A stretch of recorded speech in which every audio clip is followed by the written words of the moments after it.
પ્રવેશ ન કરી રહ્યા હોય? એવા તે કેવા સ્વપ્ન જોયા તમે?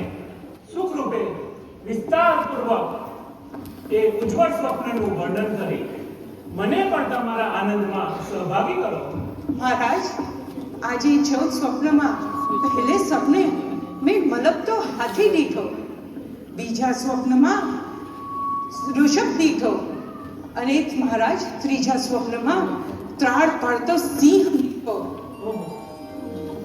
ચોથા સ્વપ્નમાં હાથીથી અભિષેક કરાતી મહાલક્ષ્મી જોઈ અને પાંચમા સ્વપ્નમાં ફૂલની માળા, છઠ્ઠા સ્વપ્નમાં શીતળ ચંદ્ર અને મહારાજ સાતમા સ્વપ્નમાં તેજસ્વી સૂર્ય, આઠમા સ્વપ્નમાં ગગનમાં લહેરાતી ધજા, નવમે સ્વપ્ને પૂર્ણ કળશ અને 10મે સ્વપ્ને પદ્મ સરોવર, 11મે ઉગવતો દરિયો મહારાજ અને 12મે સ્વપ્ને મેં દેવ વિમાન, 13મે સ્વપ્ને રત્નની કાશી અને મહારાજ 14મે સ્વપ્ને મેં ધુમાડા વિનાનો દેહ દીપ્યમાન અગ્નિ દીઠો.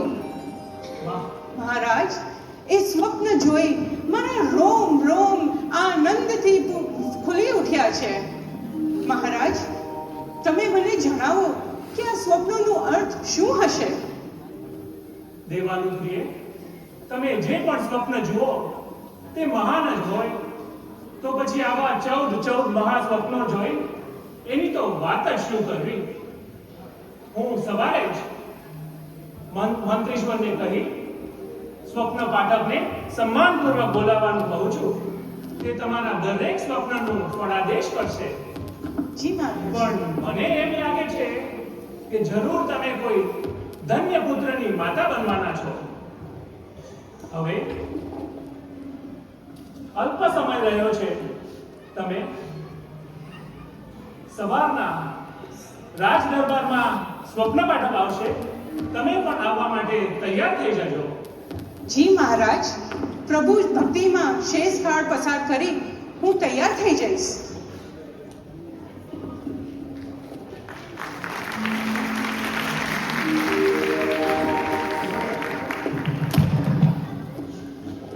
વાહ, અદ્ભુત આ